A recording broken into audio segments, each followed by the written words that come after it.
Hello there, lovely good evening and welcome to Camnet TV News. Today, the Wednesday, the 5th of June in the year 2024 at exactly 19:30 hours, we begin with a look at the headlines.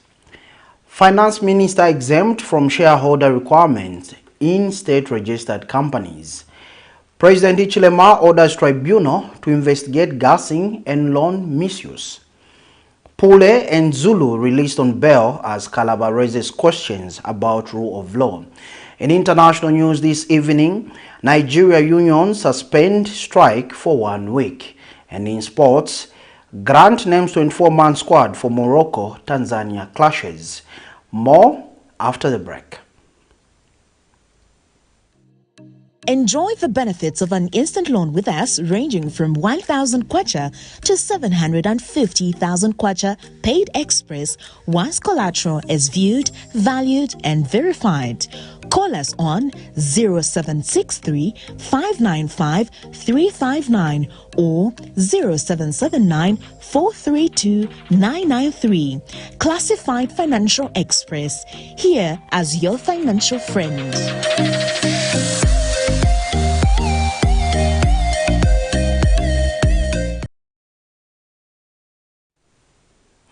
With the news in detail, my name is Tapelo Joe Smarter. The Patents and Companies Registration Agency, PACRA, has clarified that it is not a mandate for the Minister of Finance to be listed as a shareholder in all companies registered by a government institution.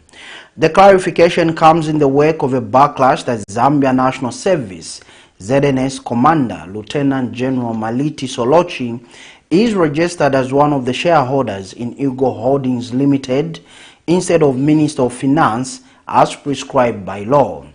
However, PACRA Registrar and Chief Executive Officer Benson Mpalo reveals that although Section 3 of the Minister of Finance Incorporation Act, Chapter 349 of the laws of Zambia, declares the Minister of Finance as a corporation only with power to hold shares in any company, the provision does not make it mandatory for him to be a shareholder in all private companies incorporated by government agencies.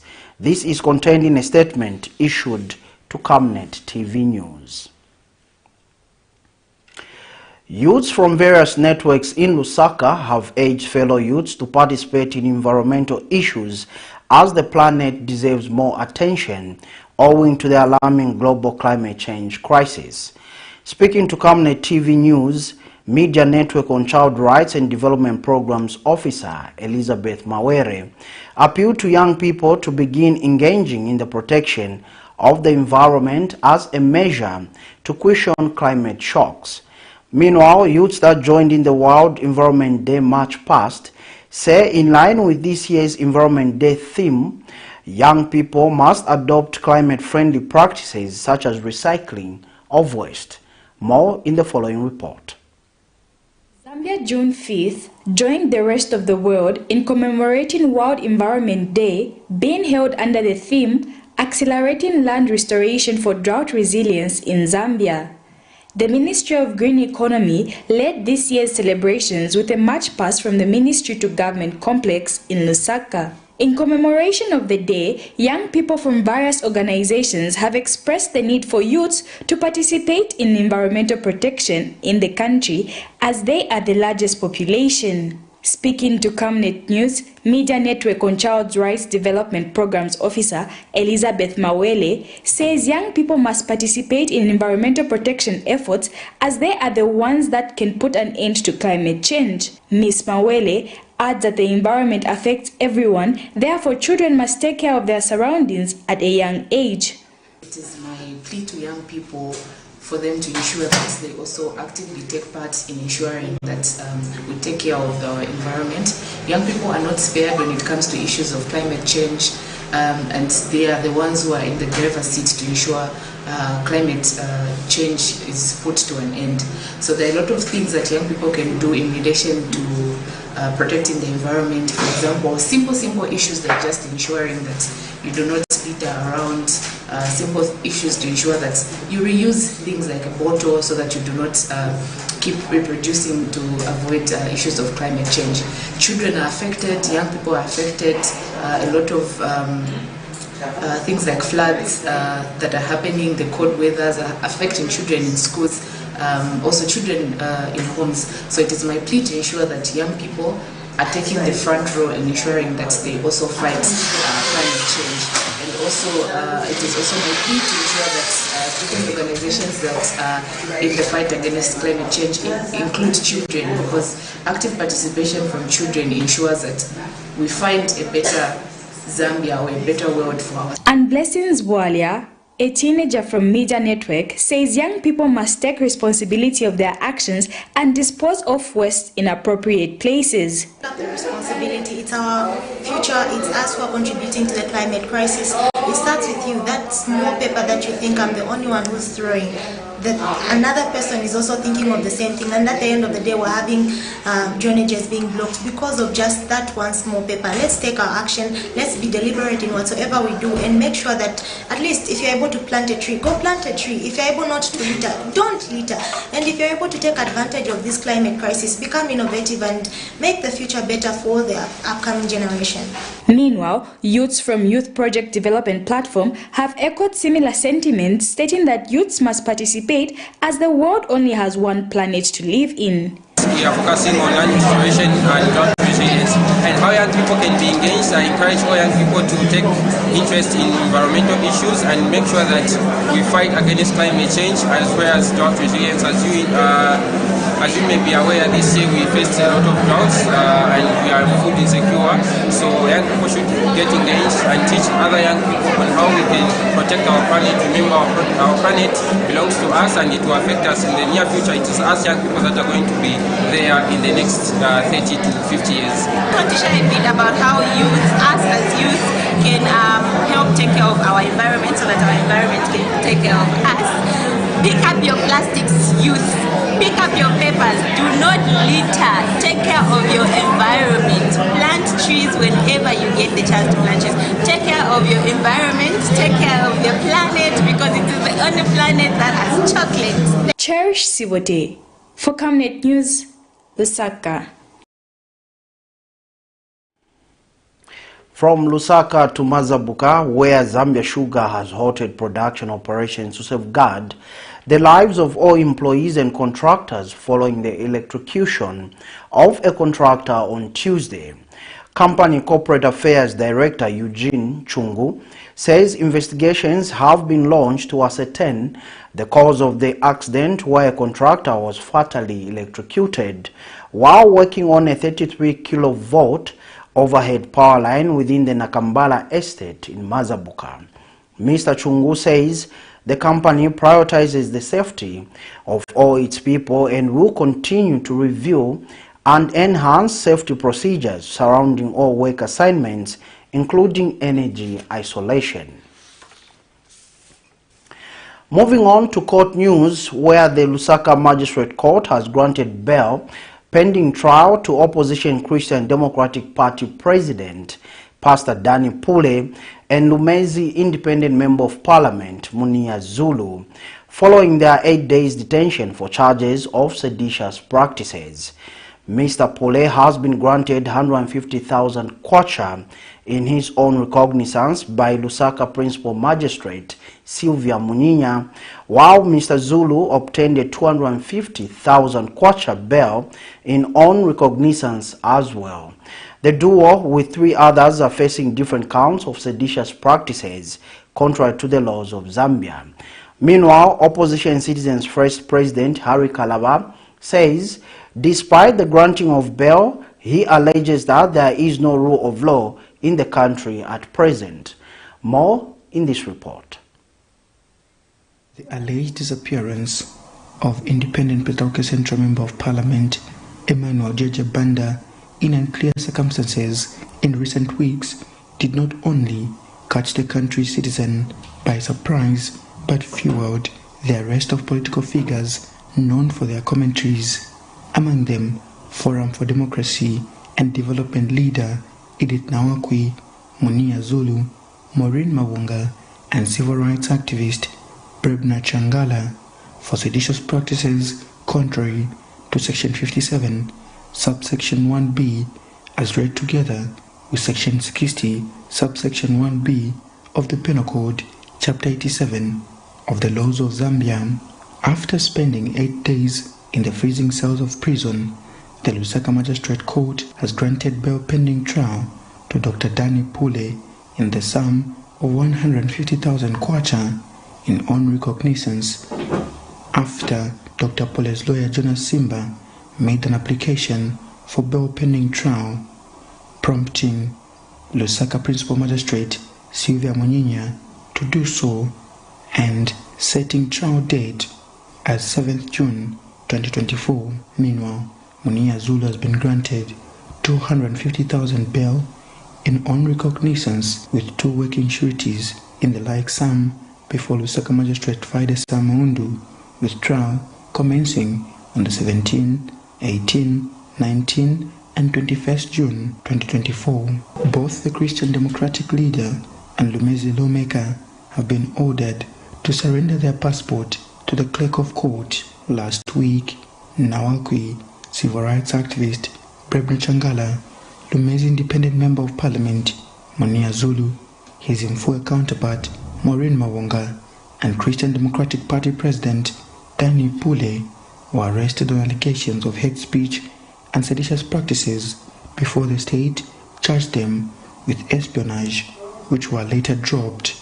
Munia ZULU is facing 3 counts of seditious practices on allegations that on May 26, 2024 and May 27, said words quoted before court as the West of the Patriotic Front. We never saw a member of parliament's residence being burnt down.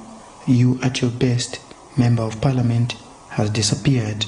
At your best, at your methodical, a house has been burnt, and we know there is a list, among other words, with intent to cause discomfort in the country. Ms. Nawaki was Tuesday granted 100,000 kwacha bail by Lusaka Principal Resident Magistrate Irene Wishimanga, while Mr. Changala was bailed on Monday by Lusaka High Court Judge Geoffrey Mlenga unconditionally.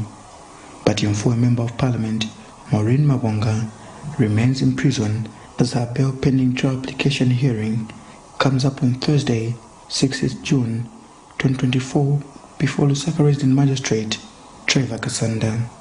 The 5 accused of seditious practices denied ever committing the offences which they were arrested for a week ago. However, opposition Citizen First President KALABA has alleged that the incarceration of the political figures is a sign of lack of the rule of law in the country. We had our colleagues who were incarcerated for more than 7 days. Our laws in this country say that one cannot be incarcerated for more than 48 hours before being presented before the courts. Then the lawyers will ask for habeas corpus to take the body of the individual to the courts. But even those things were failing. And it is sad because the UPND, before they came in government, they had promised that they were going to do things through the rule of law. They have not done that. They have remained hypocritical. And so when they begin wasting your time and my time talking about the rule of law, it is just that talk we should trash. Nelson Zulu for Camnet News, Lusaka. Still in court news, former Zambia Air Force ZAF Commander Eric Chimese has told the Economic and Financial Crimes Court that his farm is not tainted property. The former ZAF boss explains that his farm was acquired and built on a fair value contrary to the alleged amount of the current market value suggested by the state. This is in a matter in which the Director of Public Prosecutions, Gilbert Piri, requested the court to forfeit to the state properties allegedly belonging to Mr. Chimese on grounds that they were proceeds of crime. Details in the following report. Former Zambia Air Force Commander Eric Chimese has told court that he acquired his farm through clean means and that it is not a proceed of crime. The retired ZAF boss tells court that his farm was acquired and built on a fair value contrary to the alleged amount of the current market value suggested by the state. In this matter, Director of Public Prosecutions Gilbert Piri filed before the court to forfeit to the state properties allegedly belonging to Mr. Chimese on grounds that they are proceeds of crime. The total market value of the properties which the state wants forfeited is 91,400,000 kwacha, which includes a property situated in Ibex Hill, a farm in Eureka Baobab area, among others. But in an affidavit in opposition to the originating notice of motion for an application for a non-conviction based forfeiture order of tainted property, Mr. Chimese explains that he is the owner and proprietor of a farm in Eureka Baobab area, one of the properties subject to the proceedings. In his arguments submitted by his lawyers, Messias Mayembe legal practitioners, Chimese argues that regarding the alleged offense of abuse of authority, the state has not produced any evidence to show the absence of the employees. He also argues that there is no evidence showing that he bought one of the properties subject to the forfeiture from Cheetah Lodges Limited. In relation to the Eureka property, retired General Chimese submits that the property was acquired and built on a fair value and indicates that it is not a tainted property. He says the only issue that remains to be determined is whether the family can afford to possess such a property. He also submits before court that in trying to prove that the Chimese family cannot afford to build such a property, the applicant has produced a valuation report of the current market value of the property and not the materials used to build the property at the time it was built. He concludes by arguing that the court cannot tell him how much was truly spent when building when the state have not produced before court how long it took him to build the property subject to forfeiture. Nelson Zulu for Camnet News, Lusaka.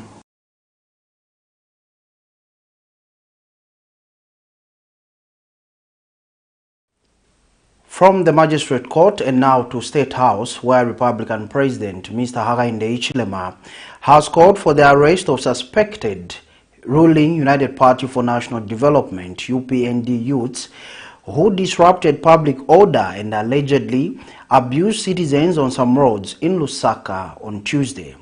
Speaking during a media interaction Wednesday afternoon, President HICHILEMA also condemned the police for failing to act independently, stating that they should not wait for instructions from him or the Minister of Home Affairs to arrest offenders. The head of state reveals that a tribunal to investigate the misuse of public funds intended for public works such as construction of roads that were not utilized as intended and the gassing incidents that characterized the country in 2021 will be set up soon. Police, you got my message. I repeat, all those that disturbed, harassed the public, damaged someone's property yesterday, we expect them to be arrested.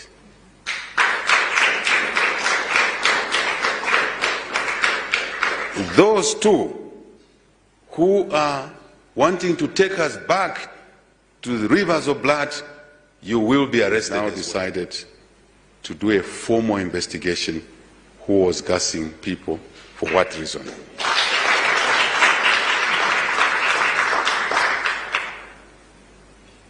I can confirm to you what I said in Kapiri over the launch of Lusaka-Ndola Highway, that a forensic audit is now just being defined nicely, the scope of work, a rolling audit for that matter. We look at Lusaka-Ndola Road, who paid who $30 million, which account did it come from, where did it go, who collected it, what did they use it for, since there was not even 1 meter of the road done. We work harder. The meal price, issues of fuel, They're sitting right in my head every day. I pull them and look at them every day, agonizing, seek expertise, inside, outside.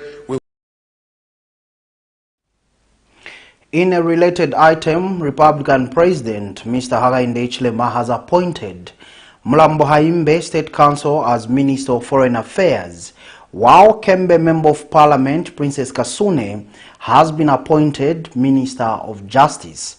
Prior to the appointment, Ms. Kasune served as Minister of Central Province. The President has also transferred Collins Nzovu from the Ministry of Green Economy and Environment to the Ministry of Water and Sanitation, while Mike Mposha will now head the Ministry of Green Economy and Environment. Moving on in the news, government has pledged to enhance the provision of quality skills in the country among the youths without fail. Speaking during the signing of a Memorandum of Understanding with International Coalition of Fellowships, ICOF, colleges, seminary and universities, Minister of Youth, Sports and Arts, Elvis Nkandu, says the MOU signifies the commitment of government to support youths in all areas. And ICOF Africa Campus President Professor Charles Mwape explains that the partnership will ensure vulnerable youths in society have access to tertiary education. The Ministry of Youth, Sports and Arts has signed a Memorandum of Understanding with International Coalition of Fellowships, ICOF, aimed at enhancing skills development amongst vulnerable youths in the country. Speaking at the signing-in ceremony at Mulungushi Complex Center, Ministry of Youth, Sports and Arts Minister Elvis Nkandu says the MOU is in line with government's free education policy that aims at improving social inclusion and reduce inequality in the acquisition of tertiary education. Mr. Nkandu says the MOU will not only provide training but paid internship opportunities for students as they graduate from various programs the university is offering. We have challenges, but I think this government has done a lot of interventions, and one of them is the one that we are witnessing today. You can imagine a vulnerable family, vulnerable young person, the amount that is required for someone to go at the University of Zambia or any other college, that vulnerable family will not be able to find an amount that is required. Here comes an opportunity where I've partnered with colleges like this college and other colleges just to help us make some interventions. I always want to.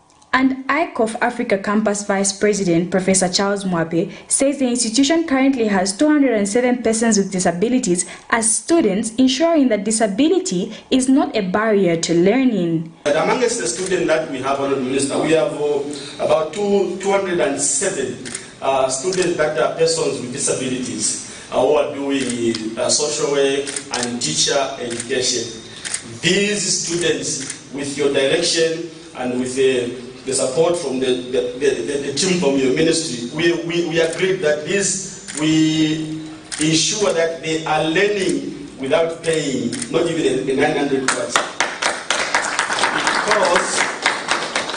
Because we want to ensure that disability must not be an hindrance for them to be integrated in society. Meanwhile, Private Colleges and Universities Alliance Procure representative Dr. Lakson Banda has urged institutions to train its lecturers in technology so that they are able to detect plagiarism with the coming of artificial intelligence heavily used by students. There's partnership between government and private higher learning institutions like ICOF, and this relationship between government and private higher learning institutions, we shall continue to unlock human capital development and potential of our many young people that roam in our streets who do not have money to pay for higher education in our country. Prevent further abuse by learners in your higher learning institution by making sure that you put in place measures to prevent plagiarism, and also measures to prevent the abuse of artificial intelligence by making sure that every work that is submitted by students is put to a test so that we detect plagiarism at all levels, so that we do not produce professionals or people that graduate who are ill-baked, who cannot articulate issues using their own mind. Cherish Sivote for Camnet News, Lusaka. Zanis reports that government says it is implementing strategic interventions aimed at restoring macroeconomic stability and enhancing economic efficiency. Minister of Finance and National Planning, Dr. Stumbeko Msokotwane, says this will ultimately boost the private sector-led economic growth through enhanced investments. Dr. Msokotwane has reiterated government's commitment to supporting and collaborating with the private sector in the country. The minister said this when he officiated at the Zambia Association of Manufacturers ZAM pre-budget meeting in Lusaka. And now moving on to the Copper Belt, where the Northern Technical College in Ndola, Copper Belt Province, has experienced an unprecedented rise in student enrollment due to government's initiative aimed at boosting skills development across the country. NOTEC Principal Martin Kasonso says the student population has more than doubled from 3,000 to 7,000 and has attributed the growth to the Constituency Development Fund CDF scholarship program. Details in the following report. Northern Technical College, NOTEC in Ndola District, Copper Belt Province, has seen its student population more than double due to the Constituency Development Fund CDF scholarship program. NOTEC is now attracting students from all constituencies of Zambia eager to gain technical skills. The college principal, Martin Kasonso, calls it a great milestone and unprecedented development in their history. I'm glad to say that NOTEC has a population of about 7,000 students, and more than half of those are under the Constituency Development Fund sponsorship. This is a big milestone in terms of how we have seen the student get support from government, and the student population that we have here is cutting across all the provinces. But it's not just about numbers. A verification team from Pemba constituency, led by Pemba constituency Member of Parliament Lameka Amwata, has confirmed that the CDF scholarship program is having a positive impact. They have inspected the college facilities, met with students from Pemba, ensuring that everything is running smoothly. I'm here at NOTEC doing a head count just to make sure that the government resources are well utilized, and of course ensure that our students, they are in an environment where they will get the necessary education that they require. I'm a very happy member of Parliament to see government programs being implemented. And Pemba Town Council Secretary Samuel Chilombo is impressed by NOTEC's state-of-the-art equipment, which provides students with the tools they need to succeed. From our finding, NOTEC has very good equipment for training. We are impressed with what we found on the ground, and also the lecturers are up to the game. And the students have applauded government for according them the opportunity to acquire technical skills. I'd like to thank the government for this given opportunity for me to be here at NOTEC. And looking at our background, my parents wouldn't be able to pay for school fees, but with this CDF program, I'm able to be at school again. Chintunangamba, Zanis in Ndola, Copper Belt Province. From Copper Belt Province to Mpulungu District, where the Commissioner, Jihad Skazwe, says the area has been tasked to start producing more than 60,000 metric tons of maize by 2027 in order to contribute to the national food reserves. Christine Muselu reports that Mr. Skazwe said this when he officiated at the 2024 District Agriculture, Tourism and Investment Show. More from Zanis in the following report.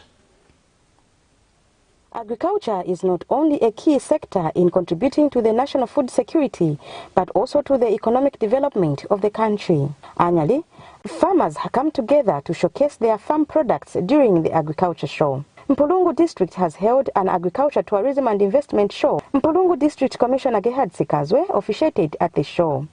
The new Dawn government has continued to offer attractive prices for your crops. Therefore, you should not be tempted to sell your maize crops to briefcase buyers.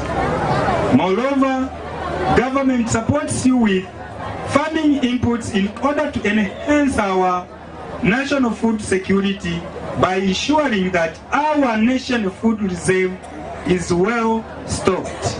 And the Department of Agriculture has this to say. As the department, we are committed to work with the farmers, especially with the programs that we have. The government has put some programs like FISI and SAF and also the irrigation program. We are going to encourage our farmers to continue producing their products with the crops. So what we are going to do is to intensify the training aspect of the farmers so that once we give them the input, they can maximize the usage of those inputs, and probably we are going to improve productivity. Meanwhile, farmers who exhibited their produce are grateful for the support.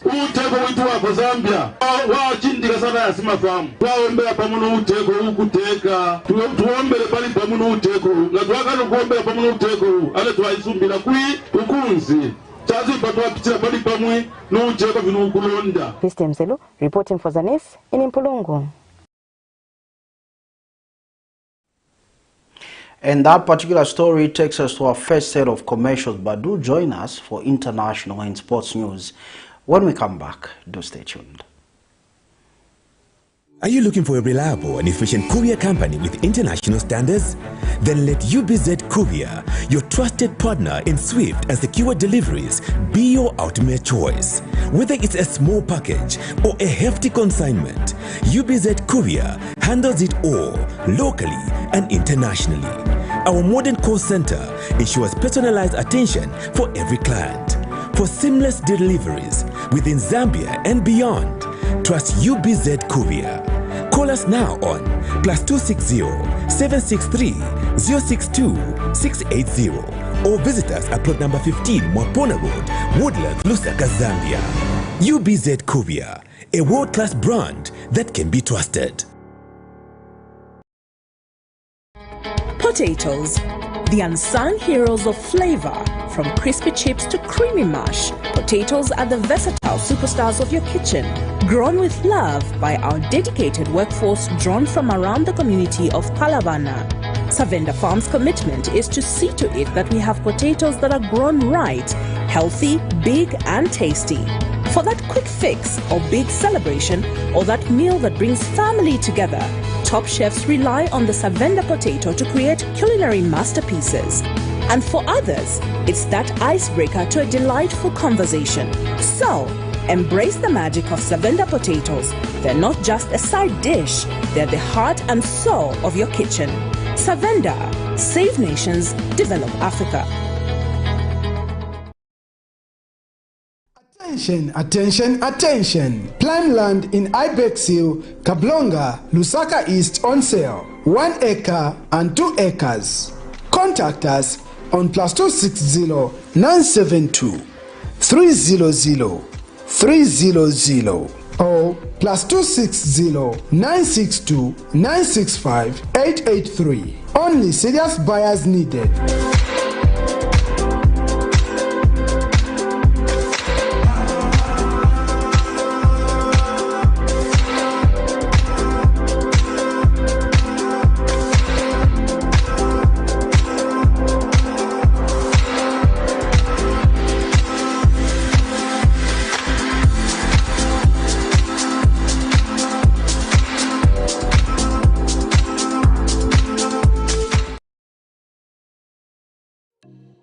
Enjoy the benefits of an instant loan with us ranging from 1,000 kwacha to 750,000 kwacha paid express once collateral is viewed, valued and verified.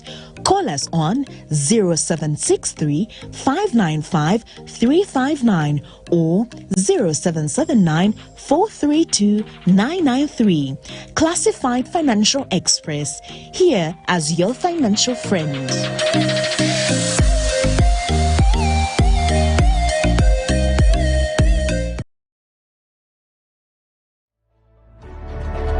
Water is life. Each drop counts, and each must be cherished. Our tried and tested product meets all international standards. With our smart drip technology, we aim to deliver precision irrigation designed to reduce blockage and wastage, ensuring a high yield. RenGlow, your smart irrigation partner.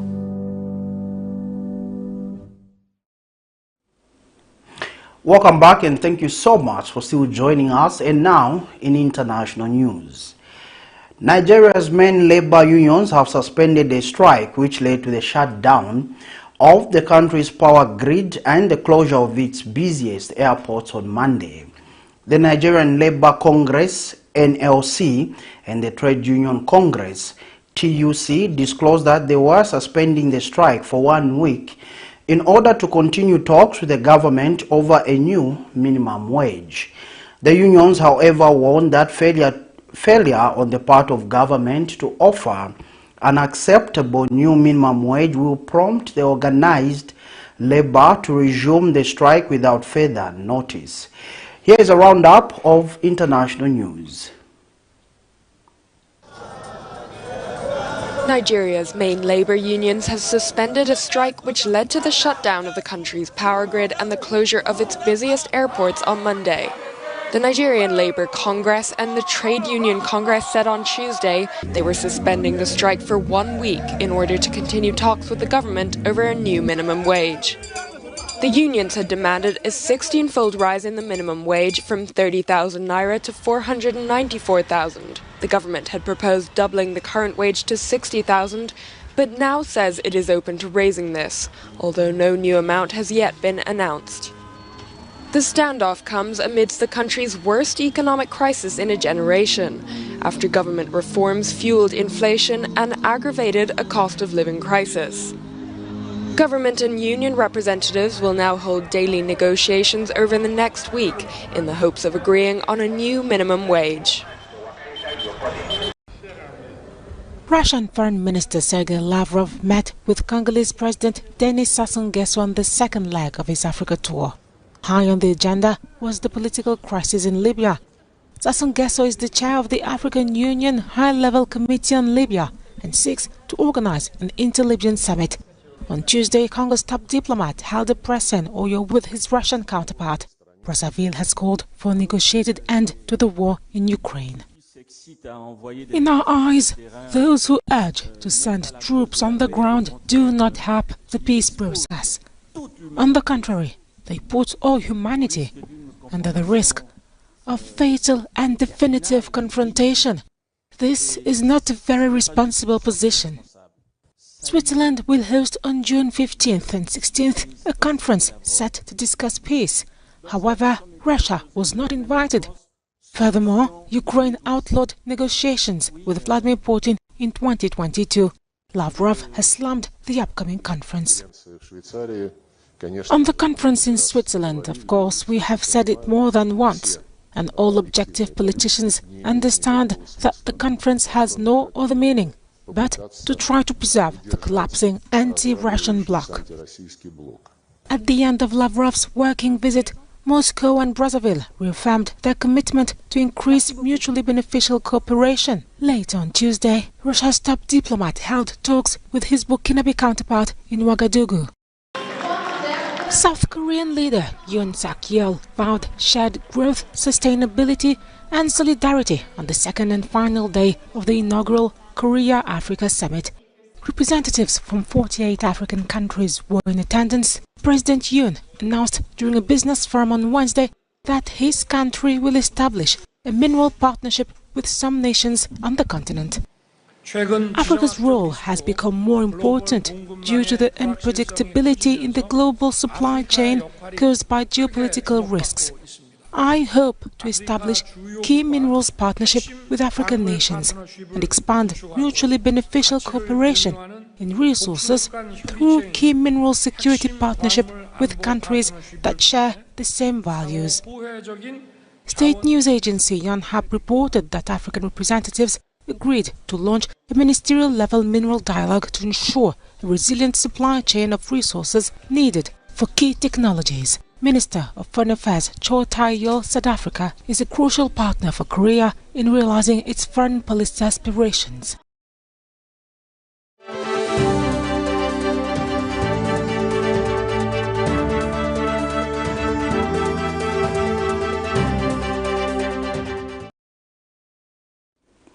And finally, in sports news this evening, Zambia national team coach Avram Grant has dropped Abraham Siakombo, Victor Chabu and Francis Mwansa as the Copper Bullets travel for the Atlas Lions of Morocco. The Copper Bullets face Morocco in Adagia on Friday with kickoff at 21 hours on March Day 3 of the FIFA 2026 World Cup qualifiers. Zambia is in Group E alongside Morocco, Niger, Congo-Brazzaville and Tanzania, with the three teams currently on 3 points, while Congo-Brazzaville has a point. Both Morocco and Congo have played a game less following Eritrea's draw. Zambia will host the Taifa Stars of Tanzania on June 11 at Levi Mwanawasa Stadium in Ndola. The Israeli gaffer has maintained the majority of his usual squad members on his 24-man squad from previous outings, including Leicester City striker Patson Daka, defenders Topila Nsunzu and Frankie Musonda, while the young Italy-based striker Kingston Mtandwa is also included. And that sporting item brings us to the end of this edition of the main news. But before we go, a quick recap of stories that made headlines. Finance Minister exempt from stakeholder requirements in state-registered companies. President HICHILEMA orders tribunal to investigate gassing and loan misuse. PULE and ZULU released on bail as KALABA raises questions about rule of law. Nigeria union suspend strike for 1 week. Grant names 24-man squad for Morocco, Tanzania clashes. We now look at the Camnet verse for the day, coming from the book of 2 John, chapter 1, verse 8, and it reads, "Watch out that you do not lose what we have worked for, but that you may be rewarded fully." Ends the reading and ends the news. Thank you so much for having tuned in on behalf of the entire production team. My name is Tapelo Joe Smarter. Good evening and God bless.